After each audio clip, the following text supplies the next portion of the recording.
ఇప్పటికీ చూసుకుంటే మనలో చైతన్యం వచ్చింది, కానీ రాజకీయ చైతన్యం ఇంకా రాలేదు. రాజకీయ చైతన్యం అసలే రాలేదు. మరి సర్పంచ్ ఎలక్షన్స్ కూడా వస్తున్నాయి. మరి ఏంటి పరిస్థితి? ఒకసారి ఈరోజు అన్నగారు గత నెల రోజు 7వ తారీఖు చూశాను.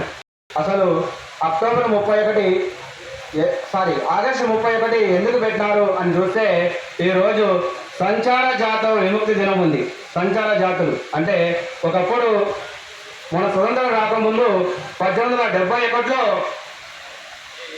మనల్ని క్రిమినల్ ట్రైబ్స్ అనేటోళ్ళు, అంటే దొంగ వాళ్ళుగా ముద్ర వేశారు. మనము ఒక ఊరు నుండి ఒక ఊరికి వెళ్ళడం, ఇంకో ఊరికి వెళ్ళడం, అలా వలస వెళ్ళేటోళ్ళం. ఇప్పటికి కూడా పాలమూరు వాళ్ళు ఎక్కడైతే డ్యాములు కడతారో అక్కడగా వెళ్ళేవాళ్ళు. ఇప్పటికి కూడా మనం వలస వెళ్ళే వాళ్ళ జీవులుగానే ఉన్నామని ప్రభుత్వాలు గుర్తిస్తున్నాయేమో. గత ప్రభుత్వము అసెంబ్లీ సాక్షిగా 3 లక్షల పైసలకు మాత్రమే ఒడ్డర జాతి ఉంది అని చెప్పడం జరిగింది. ఎంత సిగ్గుచేటు! దాదాపుగా రాష్ట్ర వ్యాప్తంగా మనము 30 లక్షల పైన ఉన్నాం. మరి జనాభా ఎందుకు మన ప్రభుత్వానికి చూపించట్లేదు?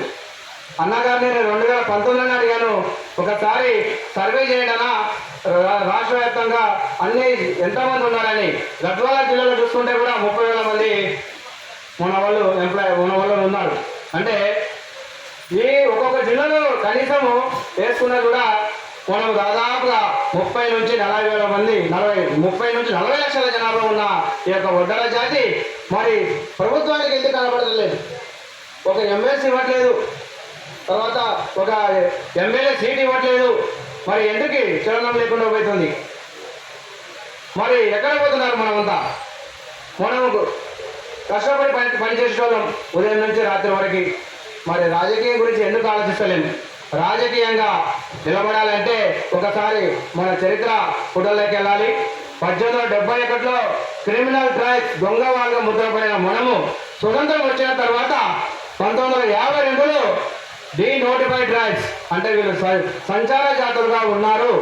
మన కులము తర్వాత ఎరకలి లంబాడి వాళ్ళు మనల్ని ఈ యొక్క సంచార జాతులుగా ఉన్నారని తర్వాత జరిగిన పరిణామాల్లో ఎస్సీగా కొందరు వెళ్ళాయి. లంబాడిని ఎస్టీగా చేశారు, ఎరకలిని ఎస్టీగా చేశారు. మరి మన కులాన్ని బీసీఏలో కలపడం జరిగింది. మరి దేశవ్యాప్తంగా 18 రాష్ట్రాల్లో కూడా మన కులం ఉంది. మరి పక్క రాష్ట్రం కర్ణాటకలో ఎస్సీలుగా ఉన్నారు. తెలుగు రాష్ట్రాల్లో చూసుకుంటే బీసీఏగా ఉన్నాము.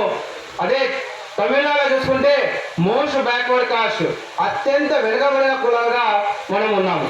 మరి మన రాష్ట్రంలో ప్రతి ఎలక్షన్స్ అప్పుడు మేనిఫెస్టోలో బీజేపీ పార్టీ కావచ్చు, టీఆర్ఎస్ కావచ్చు, కాంగ్రెస్ పార్టీ కూడా వీళ్ళని ఎస్టీలోకి చేరుస్తామని అంటుంది, కానీ ఇంతవరకు చేర్చింది లేదు.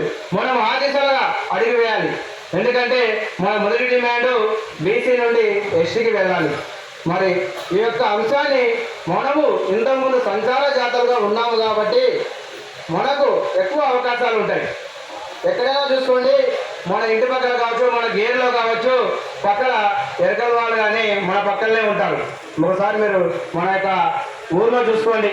అంటే వాళ్ళని ఎస్టీగా చేసినప్పుడు మనం చేయకపోవడానికి కారణం ఏంటి? ఇది ఒక అంశాన్ని గుర్తుపెట్టుకోవాలి. రెండో అంశము, మనము అత్యంత వెనుకబడే కారణము విద్య.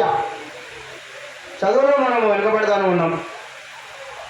మనం చదువుకోకపోవడము, మన పిల్లల్ని చదివించలేకపోవడము జరుగుతున్నాయి. చదివించాలి. అందుకోసమే మన రెండో డిమాండ్గా గురుకులాల్లో మన యొక్క వడ్డీలకు రిజర్వేషన్ కల్పించాలి అని మేము ఒక ఉద్యోగ సంఘాలను కూడా ఆల్రెడీ మా యొక్క అధ్యక్షుడు కూడా వచ్చిండు, ఇక్కడే ఉన్నారు హరన్న. తర్వాత మేము రాష్ట్ర వ్యాప్తంగా అనేక కార్యక్రమాలు చేస్తున్నాము. మన జిల్లాలో కూడా ఎక్కువగా గురుకులాలకు మనం పంపించాల్సి ఉంటుంది. అక్కడ విద్య అనేది ఉచితంగా లభిస్తుంది. అంతేకాకుండా మనం చేయాల్సిన పని ఏంటంటే, మనం రాజకీయ చైతన్యం ఎప్పుడైతే చేస్తామో ప్రజల్లో చైతన్యం వచ్చినప్పుడు రాజకీయ నాయకుల్లో ఆటోమేటిక్గా చైతన్యం వచ్చి మనం సాధించాల్సిన డిమాండ్స్ మనం సాధించుకోవడానికి అవకాశం కలుగుతుంది. అంతేకాకుండా ఈరోజు దాదాపుగా ఈ యొక్క తెలంగాణ వడ్డెర సంఘం స్థాపించి 8 సంవత్సరాలు అయింది. అందులో అనేక లోటుపాట్లు జరిగినప్పటికీ కూడా మనం ముందుకు నడిచి ఐకమత్యంగా రాష్ట్రంలో ఎన్ని సంఘాలు ఉన్నప్పటికీ మన సంఘమే బలమైన సంఘంగా మారుస్తూ ప్రజల్లో మన యొక్క జీవితాల్లో వెలుగు నింపాల్సిందిగా మిమ్మల్ని ఇక్కడి నుంచి కోరుతున్నాను. అంతేకాకుండా రాష్ట్ర నాయకత్వానికి మరొకసారి ఒక విన్నపం ఇస్తున్నాను. నేను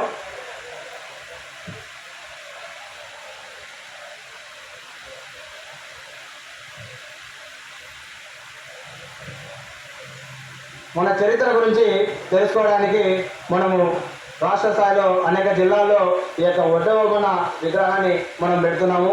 అలాగా గద్వాల జిల్లాలో కూడా మేము పూజారిని అడగడం జరిగింది. నవంబర్ 16వ తారీఖు రోజు ఉన్నది. నవంబర్ 16వ తారీఖు ఉదయం 10 గంటలకు ఈ యొక్క ఒడ్డవగుణ విగ్రహాన్ని ఏర్పాటు చేయడానికి మా జిల్లా వాసులందరూ కూడా సిద్ధంగా ఉన్నారు.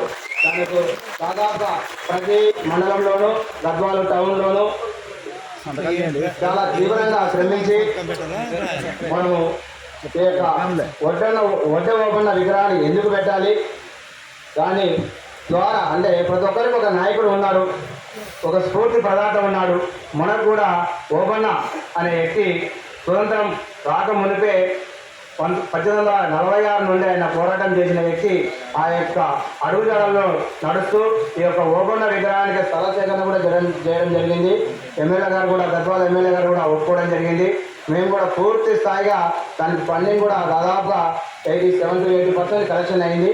మేము నవంబర్లో పెట్టుకోవాలని చూస్తున్నాం. కాబట్టి మా జిల్లా అధ్యక్షుల వారు కూడా ఆ విషయాన్ని మీకు తెలియజేస్తారు. నా చిన్న ఉపన్యాసాన్ని